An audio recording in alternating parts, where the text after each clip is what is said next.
وہ تو سر جب عام آدمی، جس کو آپ عام آدمی کہتے ہیں، middle class, lower middle class, وہ اب آپ نے یہ کہا نا کہ 1 کروڑ روپے کا گھر 80% بینک دے گا، تو وہ 20 لاکھ تو چاہیے نا اس کو انویسٹ کرنے کے لیے. تو اس سے ہی اندازہ لگ لیں کہ یہ سیلریڈ پرسن کے پاس تو شاید 20 لاکھ روپے نہیں ہوں گے اگر وہ کہیں چوری نہیں کرتا، پلفریج. بالکل صحیح ہے. اچھا بشارت صاحب واپس آپ جی کمپلیٹ کریں ڈاکٹر صاحب. نہیں میں نے کر دیا. اچھا بشارت صاحب سر واپس آپ کی طرف آتا ہوں اور یہ بتائیے گا مجھے کہ سر یہ جو بنے بنائے گھر خریدے جاتے ہیں، کیا کوئی ایسے پیرامیٹرز، کوئی ایسے فیکٹرز ہیں کہ ان کی کوالٹی کو جو ہے وہ آئیڈلائز کیا جا سکے؟ اور اگر عثمان صاحب کی بات پہ بھی آپ کمنٹ کرنا چاہیں تو پلیز گو اہیڈ. جی عثمان صاحب کی بات پہ میں یہ کمنٹ کرنا چاہوں گا کہ اس میں کوئی شک نہیں ہے کہ کنسٹرکشن انڈسٹری کو جب بوسٹ ملا ہے تو ایک دفعہ مارکیٹ میں ہلچل ضرور نظر آئی ہے کہ بزنس ہو رہا ہے اور لوگوں کو روزگار مل رہا ہے. وہ جس انرجی کی بات کر رہے تھے، جان آئی ہے اکانومی میں، وہ ٹھیک ہے. کنسٹرکشن کے ساتھ بے شمار شعبہ جات ہیں جو اس کے ساتھ منسلک ہوتے ہیں. اس میں ایک عام مزدور سے لے کے ایک انڈسٹریلسٹ تک اس میں شامل ہوتے ہیں، اور اس میں کوئی شک نہیں ہے. لیکن مسئلہ پھر وہی ہے کہ ایک عام بندے کے لیے گھر بنانا مشکل کیوں ہوا ہے، اس بارے میں غور کرنے کی ضرورت ہے.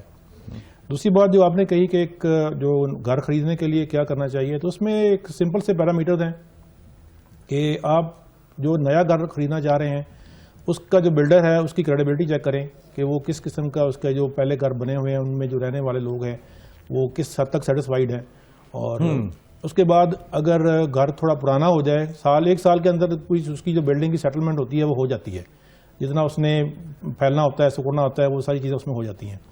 تو 1 سال کے بعد جو گھر ہوتا ہے اس میں اس کے سارے جو کمزور پہلو ہیں وہ آپ کے سامنے آ جاتے ہیں. تو ان کو دیکھنا کچھ زیادہ مشکل کام نہیں ہے. تو باقی جو نئے گھر ہیں ان میں ایک جو ہمارے ہاں عام طور پہ چلتا ہے کہ جو بلڈر حضرات ہیں وہ گھر تعمیر کرتے ہیں اور تھوڑا سا سامان اس میں رکھ کے خود بیٹھ جاتے ہیں اور شو یہ کرتے ہیں کہ یہ گھر ہم نے اپنے لیے بنایا ہے. اور عام بندہ یہ سمجھتا ہے کہ انہوں نے اپنے لیے بنایا ہے تو اس کا مطلب ہے کہ یہ اچھی کوالٹی کا ہوگا. لیکن یہ ایک ٹیکنیک ہوتی ہے کہ وہ گھر کو اس طریقے سے عام بندے کو وہ کہہ لیں کہ ورگلا کر یا تھوڑا دھوکہ دے کے وہ سیل کر دیتے ہیں.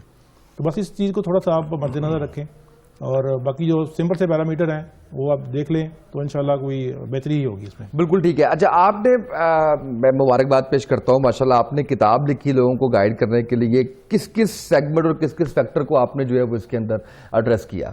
تعمیر مسکن کے نام سے تعمیر مسکن لکھنے کا جو ایک پرپز تھا نا وہ یہ تھا کہ یہ جن دنوں کووڈ کا پہلا لاک ڈاؤن لگا ہے 2020 میں، تو ان دنوں فارغ تھے تو کچھ سوچا کہ اس معاشرے کو اپنی طرف سے ہم کیا ریٹرن کر سکتے ہیں.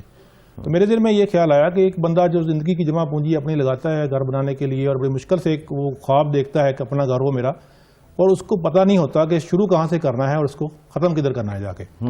تو وہ ایک سٹیپ بائی سٹیپ گائیڈ مجھے تو کم از کم نظر نہیں آئی پہلے کہ کسی نے ایسا کوئی شو کیا ہو یا کسی نے ایسی کوئی لکھی ہو.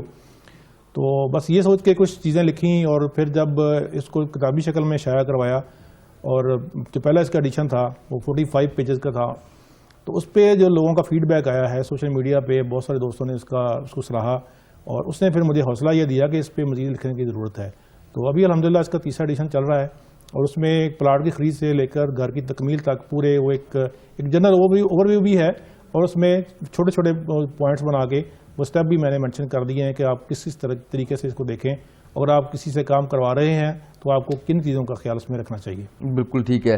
اچھا عبدالصمد یعقوب صاحب پاکستان تحریک انصاف سے ہمارے ساتھ ہیں. سر یہ بتائیے گا، ہم تھوڑا سا کنسٹرکشن انڈسٹری کے بارے میں بات کر رہے ہیں، اور جو اتنا مشکل ہو گیا یہ ٹیکس ریبیٹ دینے کی وجہ سے چیزیں جیسے مہنگی ہوگی، اس کے اوپر بات کر رہے ہیں. اور بڑا اچھا بھی کویسچن ریز کیا ڈاکٹر قیس اسلم صاحب نے کہ یہ صرف کنسٹرکشن انڈسٹری کے لیے کیوں، باقی انڈسٹریز کو کیوں نہیں آپ نے یہ جو ٹیکس کے حوالے سے مراعات ہیں وہ دی؟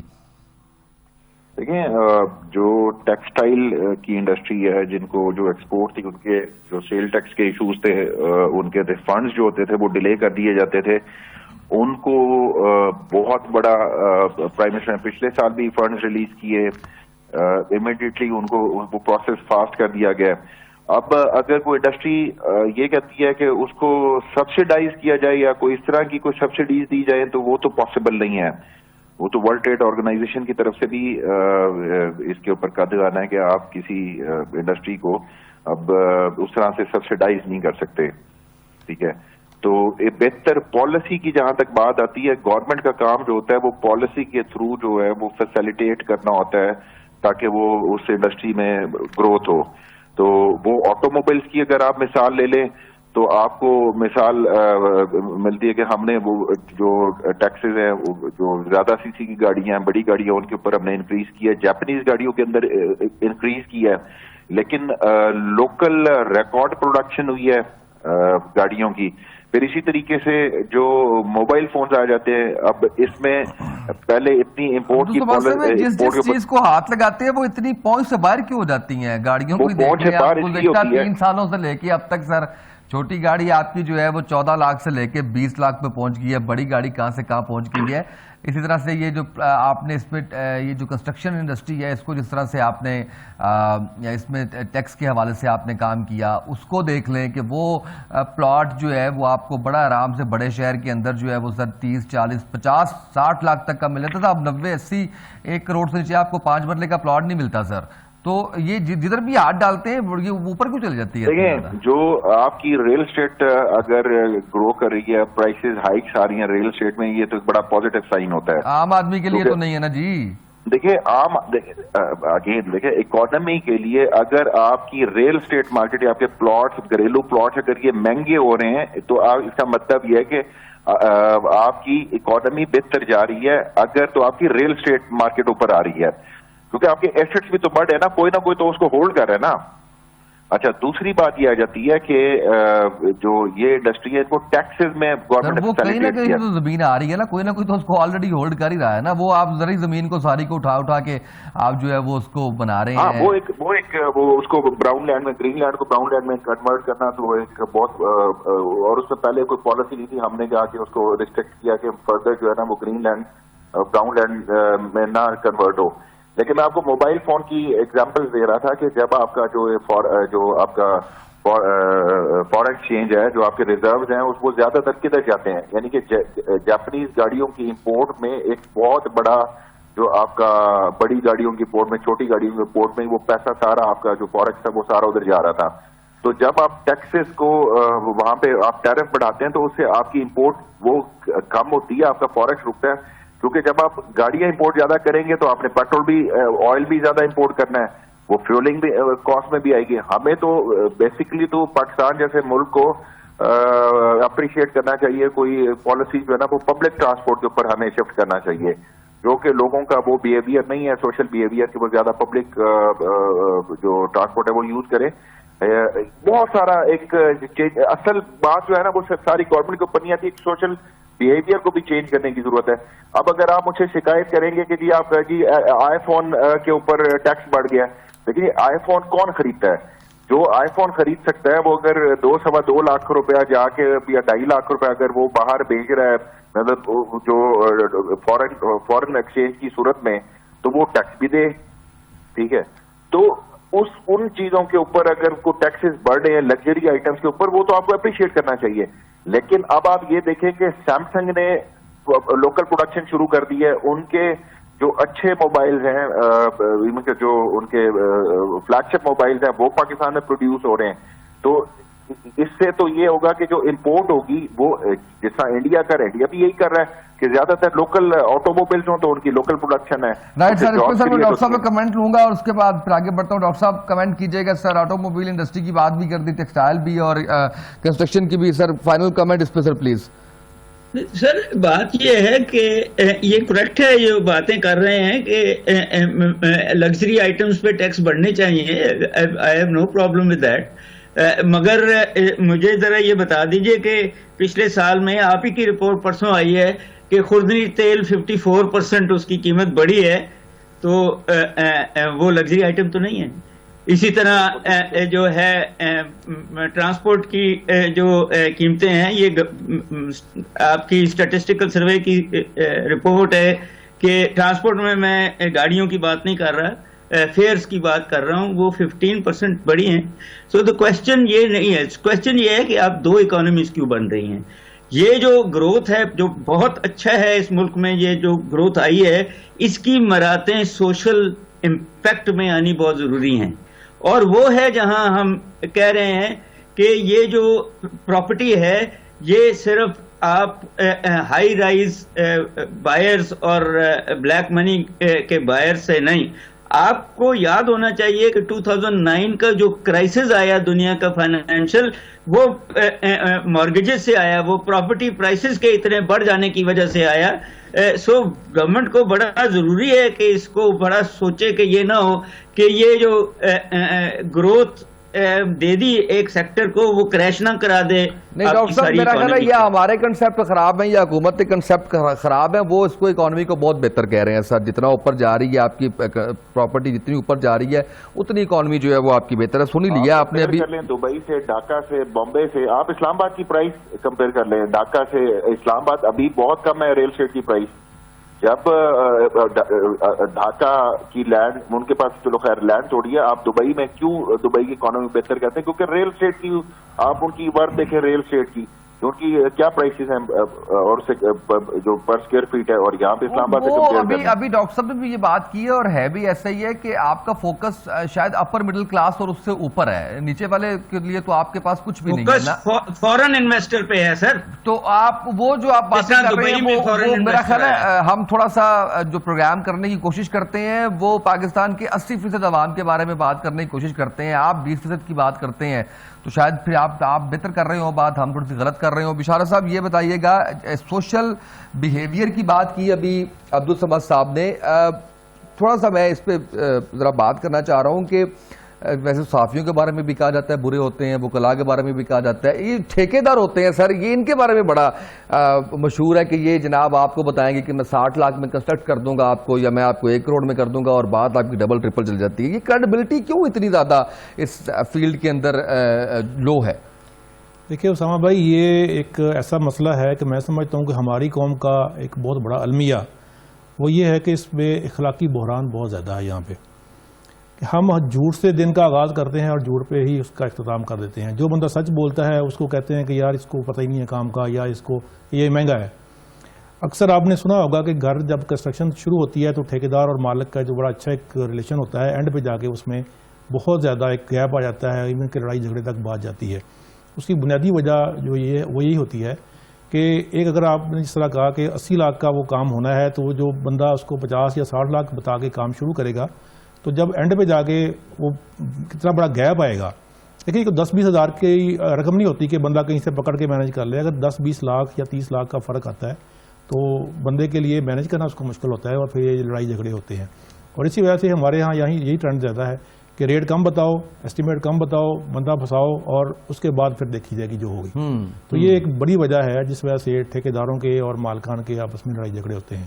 بالکل سچ بولنا جو ہے وہ سچ ہمیں ہضم نہیں ہوتا، سچ بولنے والا بندہ جو ہے اس کو کہتے ہیں مہنگا ہے۔ تو اس وجہ سے یہ تھوڑا ہمارے جو اینڈ یوزر ہے نا، اس کے اینڈ پہ بھی یہ بہت سارے مسائل ہیں، جس طرح انہوں نے بتایا کہ اس قوم کو ٹریننگ کی ضرورت ہے، اس کی تربیت کی ضرورت ہے، اور یہ ہمارے ہاں بہت بڑا ایک بحران ہے۔ بالکل صحیح ہے، بہت شکریہ آپ کا بشارت امیر صاحب، آپ نے وقت دیا۔ ڈاکٹر کیسر صاحب تھینک یو سو مچ، عبدالصمد صاحب آپ کا شکریہ۔